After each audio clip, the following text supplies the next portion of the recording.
Wattpad Wednesday's rough draft idea audio recording. Sometimes real life happens and inspires ideas. Um, Sometimes real life happens in such a way that it is an inspired idea happening. If that makes sense to you. And if that doesn't, allow me to elaborate. The flow, the mystical state of magical unfolding that feels surreally more than mundane, right? Surreally theatrical, surreally perfect. That's real. That happens. It occurs. And it's just a confluence of many factors coming together to trigger a sensation in the liminal space sensory apparati that we don't have names for of some kind of synergy, some kind of synergistic flowing of events and of energies and of time space, right? Because it's all a unified field. It isn't all those things that we separate out in our minds with words and labels are all one unified field of events and cause and effect chains, and we are perceiving it. And when life becomes magical, there's a palpable shift in the form, function, flow, granularity, dilation. There's all kinds of words you could throw at it, but at the very quixotic baseline nature of our act of perceiving, right? Our perception of time space becomes lucid, becomes high def, it becomes, we can describe it a million different ways. It becomes cinematic. In real life, truly magical moments become hyper surrealistically, like theatrically autonomous. Like, I'm not making choices, the choices are making me, like in a theater space when a perfectly rehearsed scene happens in a unusually or unexpectedly unplanned way. The scene inside and out, bones upside down and backwards, but somehow it's all like not exactly what the scene is, but yet it flows, and actors will know what I'm talking about. Actors of a seasoned level of experience will really know what I'm talking about. But when you're performing, when you're performing live on stage, when you're performing live on stage in front of an audience, each of those is a separate, unique level of context, of awareness, and of co-creative functioning, like metaphysical collaborative creativity in the moment of the weaving of the happening, the web of events, of causality and phenomena and experience. And this includes when we bump into people and have precocious little, funnier than movies, real life moments that in are the kinds of moments that real life movie makers have then turned around and put into their movies. And when they happen, the only thing you can do is like savor the thrill of being in the moment with it, in the moment that it's happening, and being as tuned into it, as dialed into it, as like unattached to any other expectations other than being in it and letting it happen and letting it surprise you and letting it create you instead of you creating it, right? and and then being able to remember what it was afterwards, so you can make art inspired by it. So you can write that scene that encapsulates this quirky, funnier than life, moment, bigger than life, larger than life, smaller than life, cuter than life, more theatrical than life. I'm walking down the neighborhood. I'm walking through my neighborhood down the path I take, which is a combination of like surface streets and not surface streets, and it doesn't matter, to the nearest gas station. And I've done this, I don't know how many times in the past year, but then 0 times the year before. It's relatively new. And in fact, I think it's really only kicked off since this summer. It's sort of become my own private Idaho of living in the approximation of community and big city in a neighborhood. The way in which you can imagine a movie set in some borough of oldie time New York, and envision someone coming down from their 5th story walk up apartment flat, and walking barely a block and a half down the street to a shop where they know everybody that comes in through, and they can have a cup of coffee, read the paper, and chat with a dozen people about their lives and their day. Except that it's none of that. It's the sprawling suburbia and sunny dystopian pavement paradise of some anonymous hilly Southern California city, and it's all sort of too spread apart to be that cohesive New York City street neighborhood, but also obviously is a living example of the beginning of the hyperdensity gentrification of these wide open spaces into big mega super cities of the future. And instead of a mom and pop shop, it's a corporate mega chain of gas station convenience store. And instead of, it being a cozy, we can chill and sit here and chit chat environment, it's like it's the box shop franchise disenfranchisement, corporate enslavement of an entire collection of neighborhood, of what were once separate neighborhood, local businesses into one giant, shining, overpriced, Las Vegas-like, open 24 hours a day, dystopia of lack of service and disgruntlement on all parts. Now, I'm obviously already dipping into my fictionalization. I'm no longer describing the real world thing that happened. I had to pause and stare deep into the audience's eyes and let them know that, so they didn't think I was being rude and or potentially libelous against a particular franchise of gas station. What you're about to hear cannot be said to be anything at all like what actually happened, but also intrinsically is entirely based on what actually happened.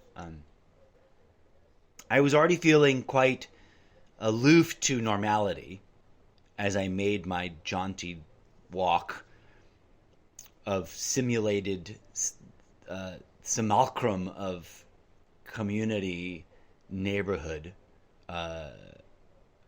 blockage or acreage amidst all this corporate concrete and over policed and also over sped upon. Like the drivers in this area just have a they just like have a wish to be edgy and rude and fast. Cause I don't know. At any rate, I was imagining it in a slightly futuristic setting. All of it, right? Whatever it really was. And I was also casting an eye back simultaneously in my mind as I sauntered this walk. That I wished I had the good fortune to afford to be in New York if I could instantly change settings, if I could have this same life moment, but it be a real, authentic, or better yet, in downtown Roma in Italy. Fuck's sake. Let me walk to a real place that sells real coffee. But then again, I laugh at myself at these distractionary thoughts because I realize however awesome the coffee at the coffee shops in Rome could have still have been, in my dystopian future, they aren't, for reasons that are yet to be disclosed in the literary unraveling of the world building that is the Zeppoverse. But also, they simply couldn't be, I don't think, quite as perfectly addictive for me in my mouth taste as this industrially provided, corporate, cheap, and effectively like I can, get myself a discount club card for it and get it practically for free. Coffee that's available at this mega deluxe cybertronically enhanced, mega gas station of the future. For the record, the real life coffee at the gas station is a bit addictive. Like there's a Starbucks real life interjection.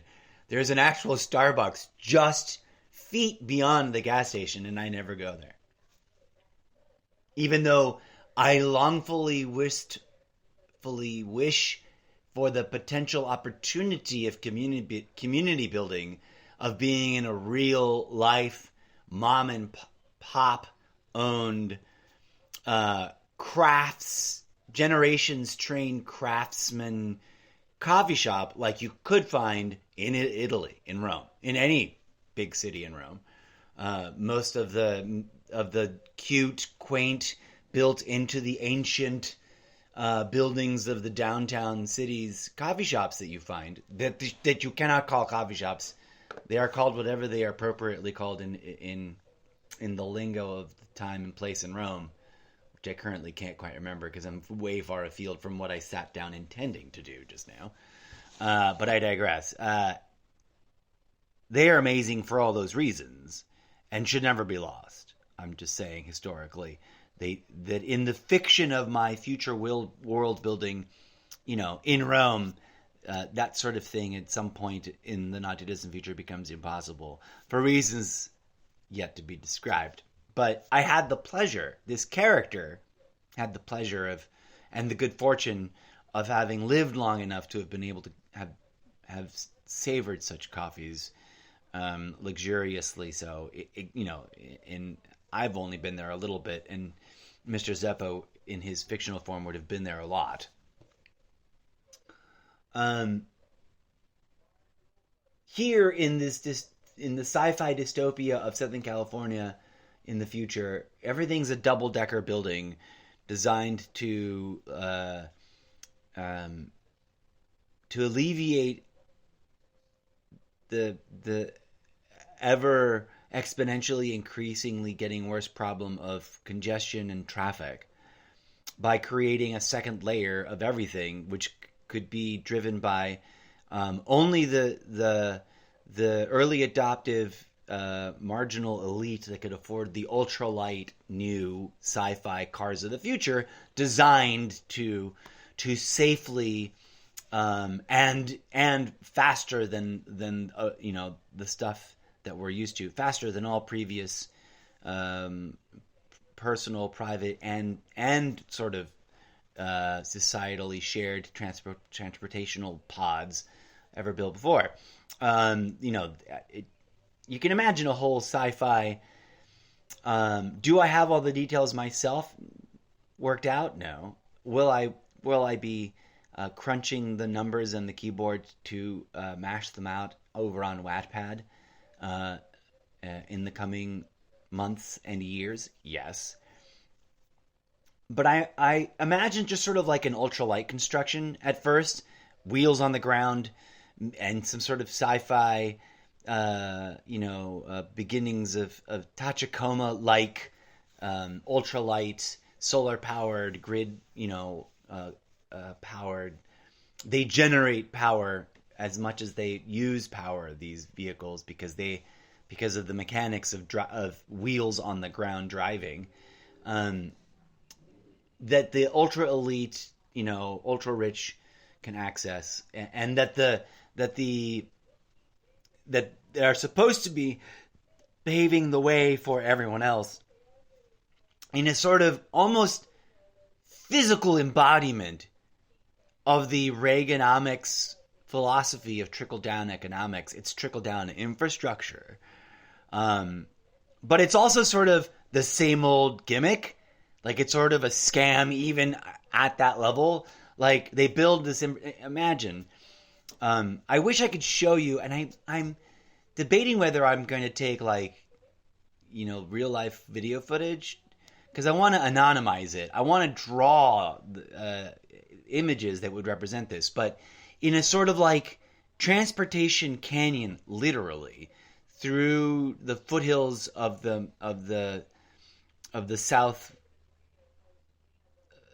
southwest desert mountains, between the LA basin and the San Diego area, that is, the Inland Empire and the gateway to the rest of the country. Because the Inland Empire, I didn't realize that the whole Inland Empire idea goes straight to the border. Very few people know, I think, in terms of what are there other counties out there, big counties like San Bernardino County, I think is it, right? And that is the Inland Empire.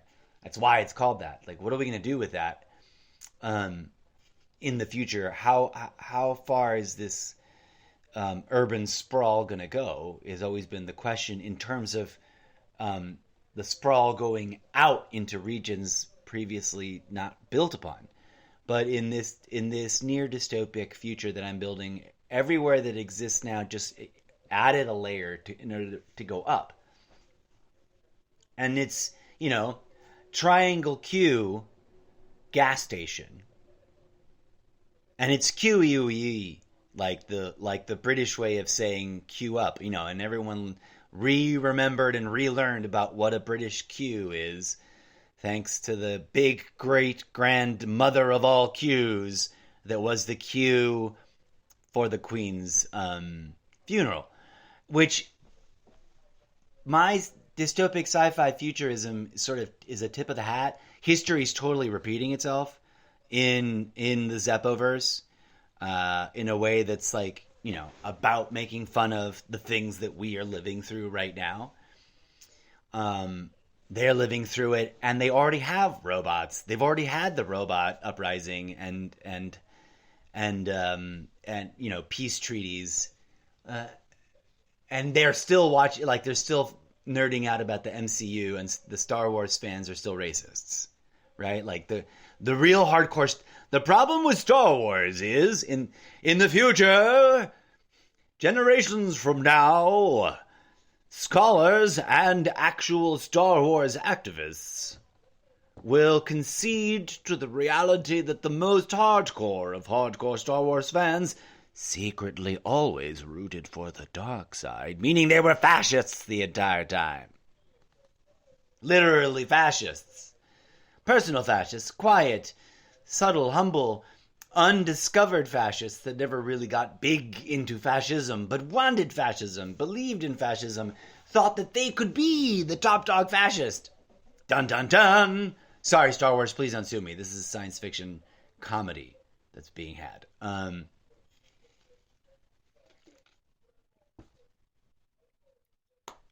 in this dystopic future, uh, history is repeating itself in that there's new epic levels of climate crisis, hither before unimaginable to us, that are becoming normal, right? Including, but not limited to, like pandemic waves of mutant viruses are now forecast like any other seasonal trend, and come in waves of three, and are talked about in sort of like competitive sportsman like war chit chat, like I survived so many waves, and people live with the normality, and this is totally baseline to all of my books, whether or not it's explicitly called out yet in any of the written words that you can find in the preview chapters. It's part of the context that I'm struggling to find ways to like put on paper and pages so that the context is there. But which is one of the reasons why I ramble about it into like rough draft idea audio capture segments, which become podcast episodes. Everyone sort of has to live with their struggle of acclimating, having grown up as if it were perfectly normal to always have a scuba diving style spacesuit in your life, because every X many weeks it is predictably, reliably expected there to be a massive surge in some sort of mutant. It's going to kill you. It's going to make your eyes bleed out and your eardrums squeeze all your brains down the side of your head virus. And it's real. And of course there are the deniers. And of course there are those who take it further and just push the paranoia into deep crevices. But it's just baseline taken for granted, and like people play football, wearing extra levels of protective gear. People go to when they go out, they wear comically silly looking 70s style rubberized zip up, plexiglass dome, spacesuity things. And the more money you've got, the more elite and slimline and cyberized and nano. The more you go from like 70s awkward suit to like Robert Downey Jr.'s version of Iron Man super mecha suit of some kind, to parody suits, to make fun of it, and of course there's all kinds of I want to reference, what suits I want to straight up like reference copy, the suits that the evil, apparently evil, because he's suffering from some onset of paranoia, this poor lad in this movie that I'm referencing. The main character in Brazil is visited by some quote unquote maintenance workers that may or may not actually be maintenance workers, and they are indeed at some point deep, like tearing out the innards of his house, which is just riddled with weird, difficult to identify, apparently public utility sort of, maintenance ducts, and ducting, and there's a whole commercial about ducts. But it's part of the absurdity and the hyper fake, like the fake sci-fi-ness of this movie. It's and if you've never seen this, it's a must see. It's 24. It's a must see movie. Brazil. It arguably, this director, creators, and Terry Gilliam's like defining, world breaking work. Like it has a resonance today that you couldn't have anticipated when it came out, and that you knew was there, and that hit you. when you first watch it. And no matter what era or how old you may be or what time frame you may have first watched it, once you watch it, like you need to watch it again and again and again to like get it to make sense, and to really deeply absorb what it's saying about the world. But the really sort of like super thick, and they do this amazing effect in these rubberized, transparent air, like protective air filtering space suits. They're like clean room safety suits that they're in, these guys, but they're double walled somehow, I think. And they do this amazing effect where he switches their air feed out for literally a sewage line, and they fill the inside of these suits with sewage. I'm sure it was fake, but the visual effect is brilliant. And obviously, I this is one of my favorite movies of all time because of the magic it creates with special effects long before CGI was ever a thing. And they make just brilliant effects on screen happen that are just delightfully mind teasy, and beautiful, and maybe not always 100% real looking, but like they tell you the story, and the visual cohesion of the world that is created is never broken, and the magic is woven throughout, and it just is gorgeous. And there's a couple of different edits out, so just watch them all because they each have a slightly different impact. They all slightly hit a little different. I forget which one's my favoritist, but Brazil is one of my like top 3 favoritist movies of all time, if not maybe arguably the favoritist movie of all time, because I always look forward to seeing it one more time. I digress. I once said that to someone that was like the exact worst person to say it to. Another director, whom I didn't realize was literally a director that was sort of in a real life sort of, jousting of position with as a sort of nemesis to Terry Gilliam, and whose work was sometimes compared, not knowing that it was the actual guy, him. I thought it was somebody's assistant or somebody's representative or somebody's associate. I didn't know it was really him. And he asked me we were talking about movies. It was so embarrassing. But we proceeded to have a wonderful time working together for one brief hot period of not quite half a year, on an awesome piece of American musical theater that should be recognized in history and should get a second life. If I could speak out right now on this podcast, Reanimator the musical. If anybody wants to take an idea and make and run with it, that's got the money to make it happen and wants to give this theater nerd a job, that show deserves to make it. And it so close. And I'm not just saying it biased because I was a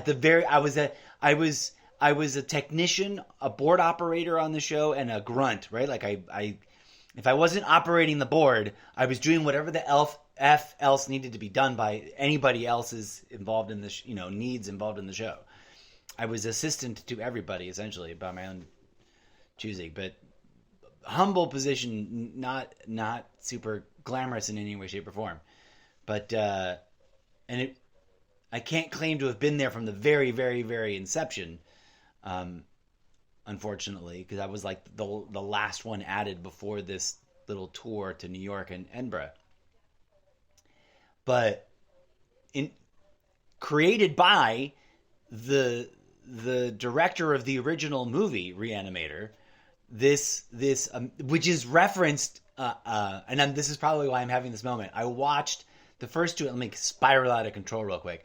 I'm putting all this down because it's part of this moment, right?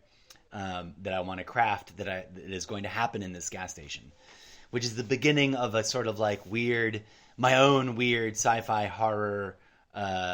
It's sort of like my world building starter place is this coffee shop / sci-fi mega double story um, convenience pit stop travel, gas. It's no longer gas. It's, what would you call a convenience, station? I think we'll call them gas. Actually, in the future, they'll call them gas stations forever, because Americans are like that. Like, they'll call every brand of tissue paper Kleenex, because Kleenex is just like the dominant brand for a hot minute, and now we call everything Kleenex. But digressing and digressing and digressing, I watched Lovecraft Country, the first two episodes of. I started to ramble, and it's brilliant. That show deserves to get picked back up again, and if there were other seasons planned, to be completed to whatever original vision was had there. And even if that never happens, that show deserves to be seen by people. And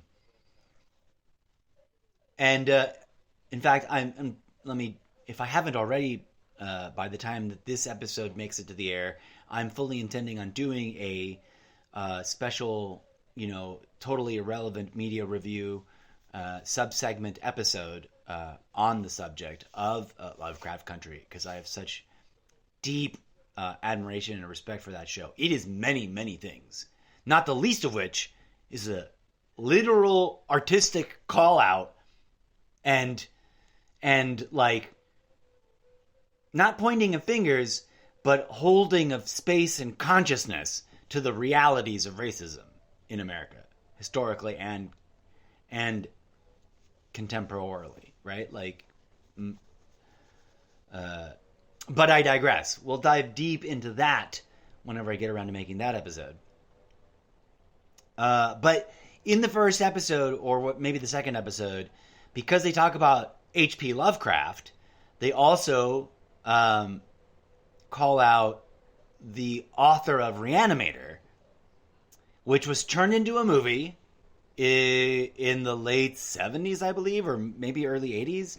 I forget the exact year, and I didn't plan this, so it's not like I could have, should have, would have looked it up, but and I could have, should have, had it memorized, because I literally worked with in LA at an LA theater that I was sort of like the humble live-in resident technician and technical support team adjunct, an adjunct adjunct professor of all things theater tech, for anyone who wanted to learn some theater tech in that space. And I was hoping to like create an amateur school of doing storefront theater in that space, but things changed, and for a while there, the space was no longer open, from what I understand. But I do believe they are once again open.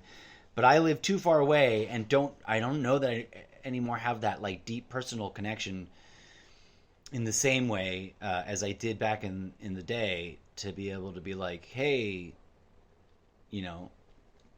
let's reactivate that deal we had, that arrangement we had. But that's a whole nother ingredient to the story, because I want to sort of transpose that theater and or recreate it in a similar setting to what I'm doing with this gas station, right? Like, it's now on the bottom floor of the double-decker city of Los Angeles, where they've added everywhere that isn't already a tall tower structure, the infrastructure to support a second-story street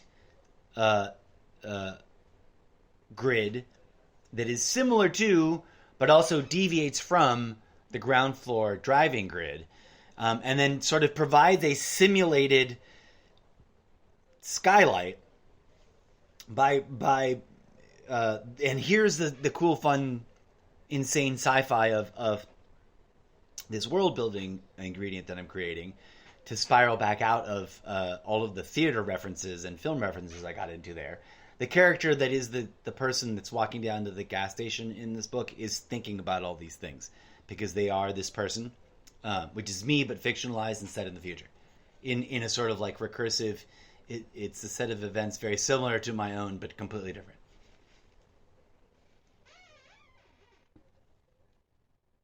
Um, the underside of this new upper deck of street is so high tech that it like acts like one of those special effects LED high def LCD whatever they're calling them backdrops that are like video displays, like the massive.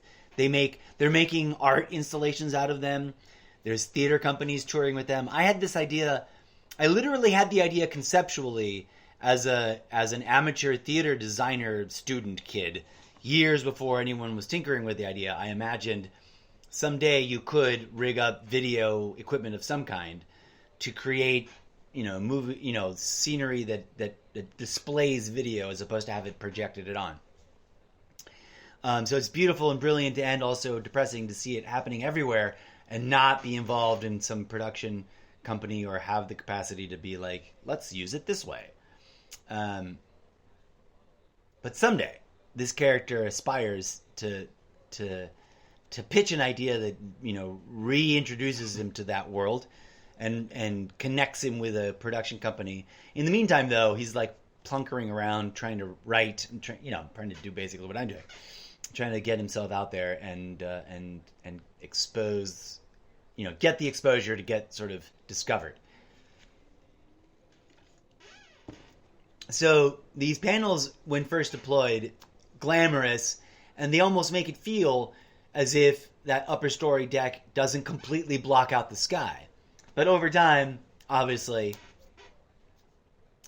wear and tear and excessive heat and the ever extreme weather extremes start to take a toll on all those panel displays, and then eventually be, whole sections of them are dysfunctional, but that's over time. And anyways, I hadn't still even gotten to this actual moment that happens in my sort of fun, lucid description of it.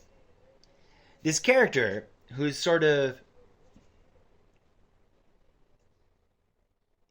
set in the most the most concurrent of normal times, imagining the future and writing about it, and writing about this dystopic future.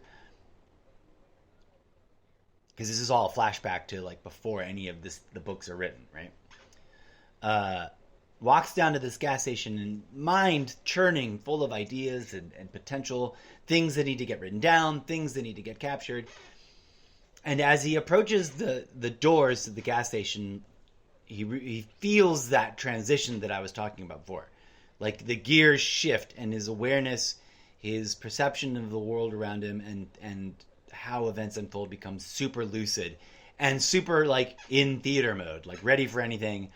And like the words and the script will just evolve and fall out of his mouth without even trying to think about it. And a comedy moment that feels like a sitcom out of a TV show about people meeting and in awkward places develops between himself and the gentleman in front of him, who sort of feels like a younger, fitter, more well off version of himself in some ways, but also seems sort of like utterly alien to him. But they have this funny moment of both approaching the same coffee machine and realizing like, oh, you wanted to get coffee from this machine. And they both have the aha moment, but slightly different reasons. And it's just the comedy of it. The younger gentleman is there like desperately wanting, because he recognizes he's deeply addicted to the high octane or highly like double caffeinated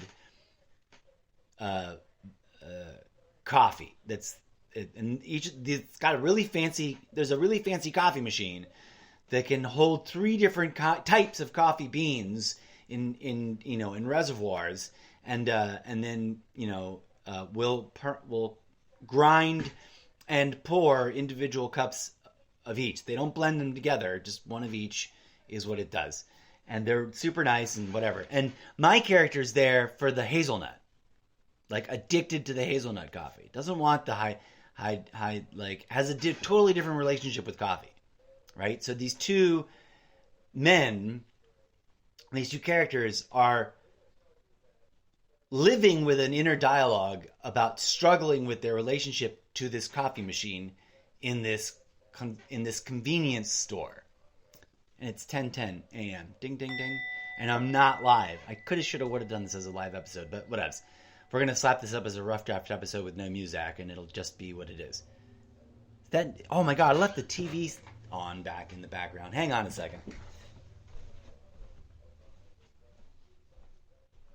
Left this on back here, and I meant to turn it off. So who knows how much of that has been leaking into the audio, and whether or not you've been able to hear all that. And if you've been able to hear the TV in the background, like really obnoxiously clearly through my talking, I apologize. That sucks. I hope you couldn't. I hope it was just low enough that you couldn't, and it was just pleasant burbling. At any rate, they're each struggling with this inner dialogue about their addiction. Like, they can't go more than a day without coming in to get a cup of coffee. And on like the really rough days, they catch themselves coming in for a third time, right? To get a cup of coffee from this machine. And they both want it from this particular machine. The one guy, he needs the high octane stuff. Like no other coffee anywhere will do. And and my character, the Mr. Zeppo character, but this is sort of like a Mr. Zeppo. This character here is not Mr. Zeppo himself, but he's like an associate of Mr. Zeppo's. But he's totally based on Mr. Zeppo himself. He's a person who is a Mr. Zeppo but doesn't realize it. But that's a whole level that we haven't really gotten into. So he has his own identity. He's an older gentleman who, has a bit of a Western vibe to his attire. Kind of everything about him looks tired. His clothes, his energy, his face. He's got a medium longish beard. Probably, I would put it at longer than what I have in going on in my real life, as my real life version of human face Mr. Zeppo, because there's also like the robot dome face Mr. Zeppo. But that's the separate character that's like individuated out as yet to be revealed. This dude should sort of resemble the dude. Actually, he's my version of the dude with a cowboy hat. Well, he's into hats. He's got a cowboy hat, a top hat, and he's got a collection of multiple versions of his 3 favorite kinds of hats. Let's put it that way. 3 or 4, whatever his top 3 favorite kinds of hats, of styles. He's got like an infinite array of like top hats, an infinite array of fedoras, an infinite array of like a particular silhouette of cowboy hat that he's particular about. Which is that one from, what play was it that I saw it in? I forget. I digress. Anyways, the other fellow is like sandals, flip-flop, shorts, and t-shirt California dude. Bald, skin, like Mr. Clean, shaved head, but with a big scruffy brown, dark brown, no gray in it beard.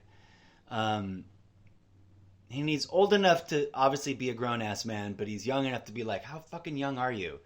And like, how immature are you capable of letting yourself act? Because you've got this like edgy young thing going on, but also a cripplingly like older than you look thing going on. And they both feel guilty about this struggle. They both have, for a very long time, believed that they want to quit, but also believe that they're not capable of quitting because they love the coffee too much. And they're both kind of anxious about it. And they both instantly realize that about each other, but don't comment on it out loud in this awkward exchange. And what happens is that they... so the dude comes in, entering this sort of lucid state that he's been contemplating and self-aware of and calling out. and remembering from his theater days. And he comes up behind and then around the donut obstacle stand of the coffee shop guy, of the surfer dude, the fake. Well, I don't know if he's a fake surfer or not, but he has like this like twinge of surfer vibe that I want to toy with, because I guess it's Southern California, and like even people who've never surfed have this like propensity to have surfer vibe to them, even though they've never owned a board and have never, because we all grew up here in Southern California, and OP clothwear has such a massive influence.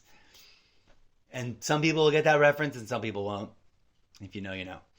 If you don't, you don't. It's fine. But and if you think you know, but you don't, the rest of us will laugh at you, and you may never know. I digress. Ocean Pacific. Is that what they were called? No, it was something else. OP. It was something OP. No, it was OP something. It doesn't matter. There were several brands of clothes that made everybody look like they wanted to be a surfer dude, even if they didn't. And it haunts us. And so here's this California is also a state known to have a lot of cowboy in it, because we share a border, and the joke is in the future it's a border wall. Every state literally has a wall, and or some mess of a thing that is they try to build that is called the wall. And it's like each state has their own, so like it doesn't matter. Like Texas's wall is different from California's wall, and there's a demilitarized zone, a DMZ zone in between each, where it's just far, like there's enough of a border strip in this DMZ between each state, because everybody like sphincters just tightened up, and people just gave up land and moved in, or fought it and stayed in the DMZ or whatever. There's a whole thing to create like the isolationism of like our state is different from your state, even though we're the same country. We're our own nation now. We're our own nation state, mini nation state of the United States of America, the United Nation States of America, in this Trumtopian dystopia. And where was I? Where was I going? Oh, these two coffee afflicted men live in this crazy world that I'm trying to describe, and have their own weird, like the surfer dude's probably a little bit more right leaning, but is also sort of like on the edge of giving up about it, and not knowing which direction to go. And the dude is, of course, was a hardcore leftist and gave that up, and is now sort of like,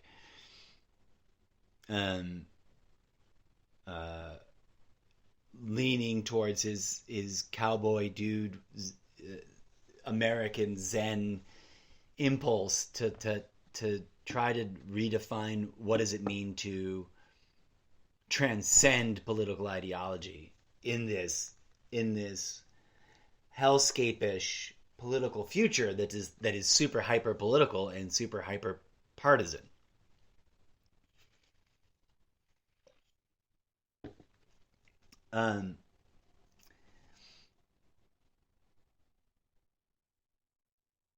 The funny, awkward moment that these two guys share is that they recognize in each other a kinship, right? This coffee addiction kinship.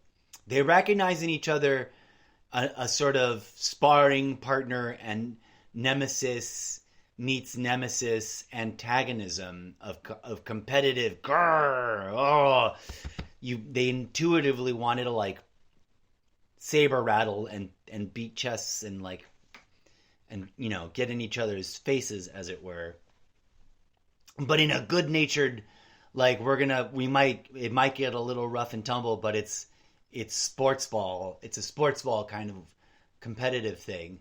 And they both realize that they could work together in like this weird quiet moment of both realizing, oh no, go right ahead. You're trying to get at that machine. You need to get at that machine. And the dude gracefully like concedes, like, no, no, please, because the agitated younger surfer weirdo dude is like, he needs his high octane coffee, and he presumes in his mind, slightly incorrectly, that the dude needs the high octane coffee too. Luckily, the dude wants the hazelnut coffee because he's relaxed and groovy about it and doesn't have that extra level of edge, and is laughing with him because he recognizes it, because to the dude this happens regularly. He's had this same exact awkward bumping into, oh, do you need that machine? It's fine. You go ahead. You go first. With people who are like beelining it to the high octane caffeine dispenser, right? And that Mr. Zeppo's like, well, I'm here for my coffee because I need my little oomph, but I'm also not that level of a junkie with it yet. And there's an extra other level, right? Like they're previewing, teasing a new machine with a whole new like super punched, like, you know, sort of to make fun of all of the toxic soda, you know, energy drink industry / the very real problems with coffee, because it is addictive, and if you know it can mess you up. As I savor the living bejesus out of this literal Circle K coffee cup juice that I'm been nursing on this entire time. So they have their aha moment of like, oh no, you go right ahead, and the guy kind of has the next thing that's funny is that they kind of have he has this confession moment of like, oh yeah, I just really need the high octane coffee, and in the you know, crafting of the scene, I'd give it a dimension of like, it's like that moment where for the first time a person steps up to the podium and speaks at an AA meeting, you know, and admits that they're an alcoholic, but it's coffee. And he's like, yeah, hi, you know, hi. Nice to meet you, man. My name's, insert name of surfer dude here. And I'm a coffee fucking junkie. And the dude's like, no worries, my man. I'm the dude. And the dude is here because the dude is a fucking coffee junkie. But I just want the hazelnut. And then they have this extra level of laughter because the jittery high octane guy realizes, you know, about his false assumption and his awkward like combativeness over needing to get at the high octane first, and this dude's chill, and he's also had his own like when they see each other, the surfer dude is like, whoa, like out loud, like, whoa, dude, who are you? Who are you? And I guess some sort of like gut level respect for like your elder kind of a thing, and at any rate, but so they have this banter, and the dude's like, I'm sort of a regular here, and he's like, I guess I'm the closest thing to a local regular here at this coffee bar, and he very satirically is like making fun of the fact that they're standing in a like overlit, you know, understaffed gas station, you know, convenience store of kind of gross and epic proportions, and that this is not a cool coffee shop. This is not a cool local bar.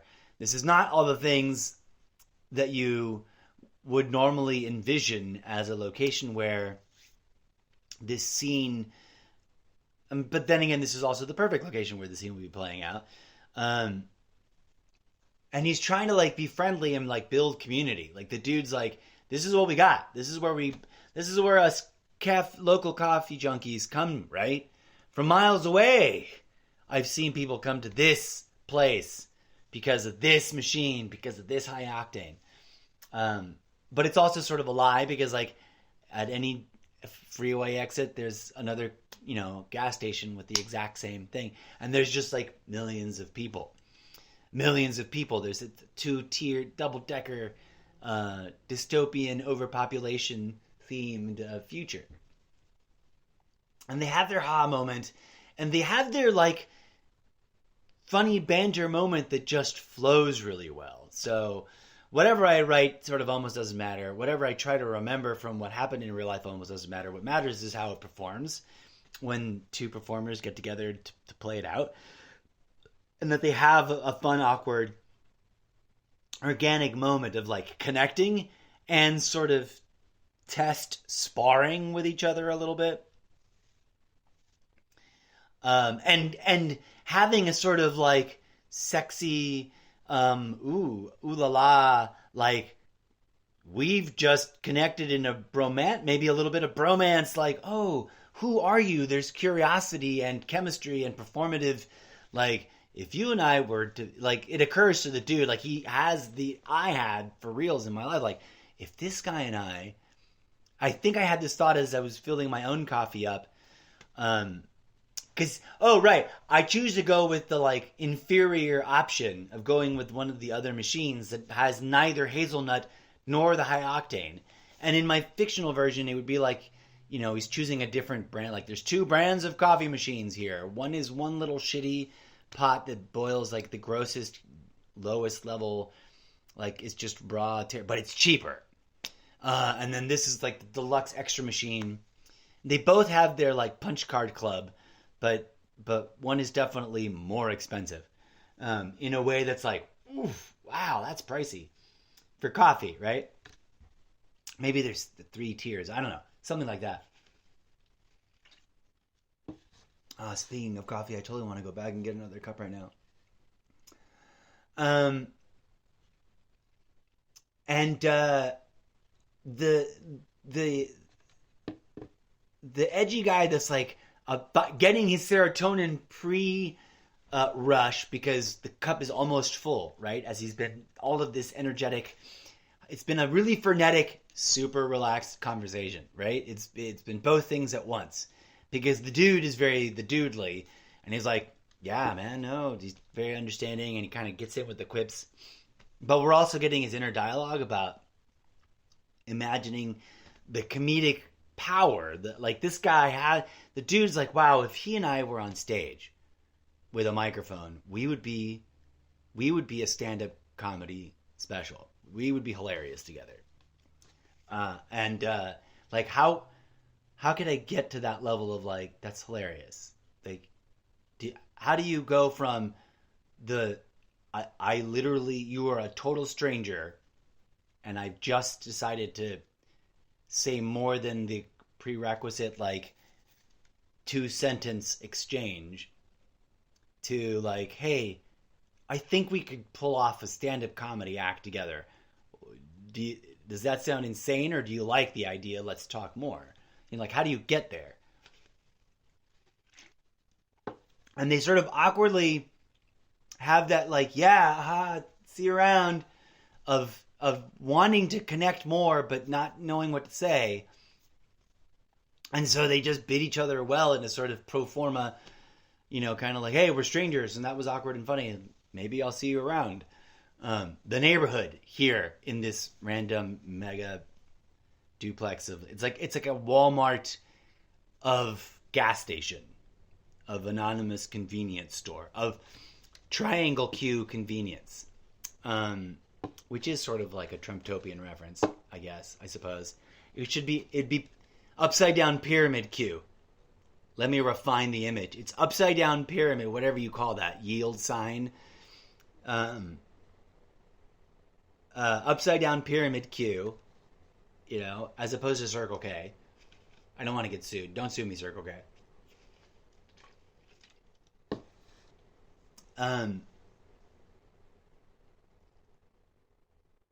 And it's in this environment and its sort of surroundings, that we build a sense of the community that you adopt when you realize these are the people that are actually around me, right? The community of I'm part of the labor force that's and I'm stuck here at this location, and this is the world of the people who literally live and breathe and suffer and succeed in the immediate, you know, 1.5 mile, 3 mile radius, whatever it is, whatever you'd want to measure whatever sort of circumference you want to give it. From the richest of the rich that pass on through on their way to Vegas, or on their way back to San Diego from Vegas, etc. Because we're perfectly positioned here. I want to set it here fictionally, right where I sort of live, but not exactly where I live, so that it's this, because where I live is none of your business. But it is a sort of crossroads of the world in the middle of nowhere. And this part of Southern California really kind of is, because travelers come to port into San Diego in multiple ways, in multiple directions, and I don't just mean over the border at CBX, which is its own legitimate experience and legitimate port of entry, where many of tourists come traveling into to come spend their tourist dollars, which is a huge important part of our economy. But from around the world, traveling to elsewhere in the state and in the country, this just happens to be the convenient port of entry, and then they're either connecting to another transportation hub to get out of the state, or they're road tripping it, etc. So in the middle of nowhere, in the foothills of the Inland Empire's desert, you can literally build a community, a fictional community. Just pick anywhere along any stretch of any chunk of freeway. You can build a delightfully fun and weird and very diverse, although very traditionally Southern California, fictional town, which is what I intend to do, or what I am literally doing. I haven't come up with a name yet, but all the gears are turning. And there's definitely I want to include a comical reference to every bit of Americana, like from Cheers to Applebee's / Chili's, as being, going to eat at a big franchise chain family restaurant, and then going to watch movies and eat, yogurt, frozen yogurt and stuff. But doing it in a weird dystopic sci-fi future where everyone's used to this double-decker city construction system that's literally blocked out the sky for most people, and you have this fake simulated video screen depicting what that sky would look like if you weren't standing underneath the new, road of tomorrow, the new roads of the future, where the upper crust and the early adopters and all the robots hang out. So it's mildly depressing, right, to live under it, even though people grind away at it like it's perfectly normal. And of course, the bigger reveal is that even in the bigger cities, the exact same thing is going on. Like everywhere, they're just building a new second layer, a new, city shell from which to sort of literally divide the lower class from the upper class in a way that you can pretend is innocent and not prejudicial and not about putting everyone else out of view, but is literally that. It's just like it's a self-fulfilling sci-fi architecture infrastructure prophecy of creating literally an upper crust, which will then get further subdivided itself as it strives for innovation and new heights of exploitation. Because even here's the sad truth about a hyper futuristic, economy based on the corrupt economy that we have now. Even the 1% will be capitalized on. Even the ultra rich, because there will always be the nouveau riche, moving on up the ladder. That's the system is explicitly built on that. There's always a transference of wealth going upwards. There's always new billionaires being made, and they have to survive the survival of the risk failure event horizon to become old billionaires, to join the whatever the antithesis to nouveau riche would be in that sort of naming things in Latin lexicon would be, and et cetera, et cetera, et cetera. You gotta, even the exploiters subjugate themselves to exploitation, so that the system can be perpetuated, and because everyone's lost all sense of the difference between an honest profit and an immoral profiteering. Like, profiteering is immoral. Making a profit, if done fairly and correctly and squarely, is not. It's at best morally neutral, net zero, right? If not, I guess, positive, if it includes the betterment of society in the making of that profit. But I digress. So these guys have, touch on all these things in the briefest way, whilst preparing their coffee and acknowledging the enslavement to their, addictions and to the loops that they're looped in this society that they live in. And then laughing about it and saying, it is what it is. What are you going to do? Burn it all down? What are you going to do? You can't, right? It's high-tech, futuristic, fireproof, super green, mushroom hemp concrete technology that self-heals, because it's you're not forecasting it, you're nano machine form micro constructing it, right? And they look at each other like, yeah, we're not even really sure what that means. And some other guy there's these two guys are the kinds of people that once they start talking to each other, an audience gathers, like listeners gather around and want to chime in. And so they have this weird moment with the flow of clientele, which designates what they hope is the start of a funny relationship that can transform into something. In the retrospective of like, and then they became the next Cheech and Chong of stand-up comedy in the dystopian future of Trumptopia. Like what? How did these two strangers meet and realize that they had the right skills and talents and energies to intuitively and organically create an entertainment product out of their conversation and be a wild success? And but they sort of both wistfully like don't know how to end the conversation, and so they from each of their perspectives, I want to imagine their attempt at like, let's not just tip of the hat say farewell, but make it more like shoulda, coulda, would have exchanged information at some level. But the dude is like, the synergy is there, the synchronicity is there.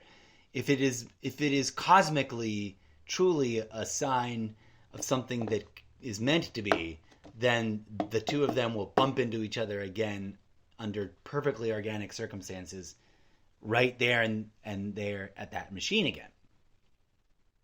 But shoulda, coulda, woulda given him my card is the end of the scene. And then as they pay at their autonomous pay stations, with the robot, with the little mini robot attendee that pretends to like be helpful but doesn't really do much besides hand people cigarettes, and walks out. When the dude steps out of the gas station, it's the other guy had left a bit earlier, checking out in a rush.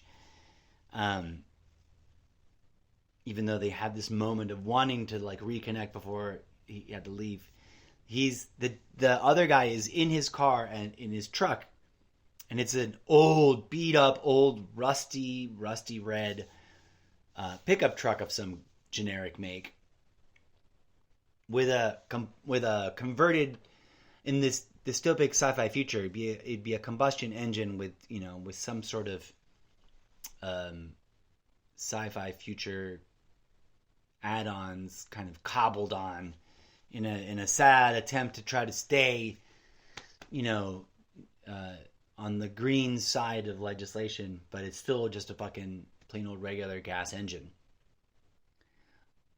Um, and he's puttering away, and he's got an adorable little freaking poofy faced puppy dog in the car. And that's why he was in a rush, because the little puppy dog was sitting in the car the whole time. Um, and as the dude walks away, the inevitable sort of will they ever meet again? Will this complete and total stranger that there's no evidence, right, that this guy's a regular, that this guy's a local. This guy could have been on his way to Canada or to escape south of the border.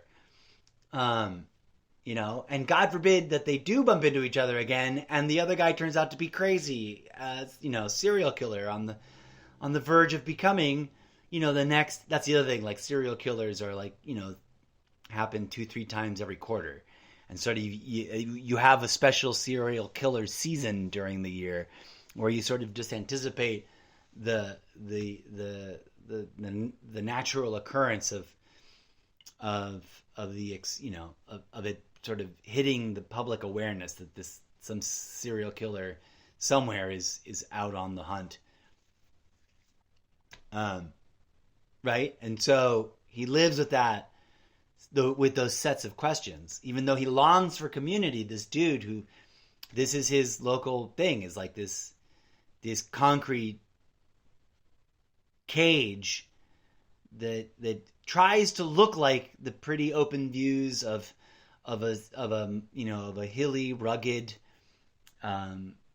California with lots of sunshine, but they're actually all essentially underground, because they have been over the last decade and a half building out this second tier, which they sort of misleadingly advertise as being an open air system of support, which is actually no. They were well, who knows? There can be all kinds of controversy and changing and corruption in the construction of the second shell, or the upper crust, as it were, of these urban and suburban places. But I suppose we shall see. But this makes for an interesting beginning of an interesting relationship that I'll write as if it did happen, as if they did. Maybe a few weeks, later, after some heightened awareness and disappointment of expecting it to happen the very next day, or maybe a few days, the third day or fifth day, just several enough weeks after the fact that he's like, it's never going to happen. Then boom, they bump into each other again, both wanting to get at the same coffee machine, and they can have the opportunity to really explore a deeper conversation about what it is that they feel triggered between the two of them, that things suddenly get really synergistically flowy and magical and theatery, because they both recognize that something happened. The way a romantic interest of any orientation, but different, the way those magical moments happen, that often are more often than not are attributed to romance. But as one sacred meme from the early 90s reminds us, chemistry can be about anything and everything beyond sexy time romance. Just because you got chemistry doesn't mean you got to bone down. You could be meant to open a taco truck together. You could be meant to start a band together. You could be meant to create a stand-up comedy team together. It doesn't, chemistry isn't always about romance or fucking. But I digress. These two quirky weirdo men that sort of are on isolationist, like, I don't need nobody kind of tracks in their minds about themselves and about their lives, suddenly find this intense brotherly professional stand-up comedy like creative theatrical magically manifesting, like it evokes performative quality. It pulls out of them material they couldn't have come up with on their own, kind of magic. And that they recognize it for what it is because they've each encountered it before in their own ways and in their own relationship to performance art. And that they see that they both had similar visions of, like, we could be the next, insert name here of comedy duo partnerships that would be role models. And that's the whole gambit, the whole spectrum. I need to firm that up into a written first rough draft. But thank you for listening to this audio rough draft capturing of chapter 1. They're all chapter 1 until they get reshuffled into some other chapter. That's the gimmick. Until next time, I've been your humble, creative writing, aspiring author and host, the incorrigible Mr. Zeppo.